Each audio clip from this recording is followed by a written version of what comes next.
চট্টগ্রামের ঐতিহাসিক আন্দরকিল্লা শাহী জামে মসজিদ ময়দানে অনুষ্ঠিত হয়ে গেল বছরব্যাপী প্রতীক্ষিত সেই বিশাল আন্তর্জাতিক কেরাত সম্মেলন।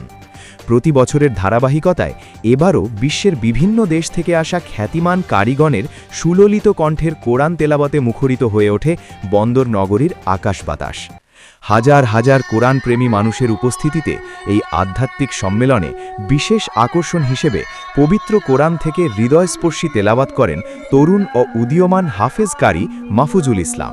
তার সুমিষ্ঠ কণ্ঠের তেলাওয়াত উপস্থিত ধর্মপ্রাণ মুসল্লিদের মাঝে এক অনন্য আবহ তৈরি করে।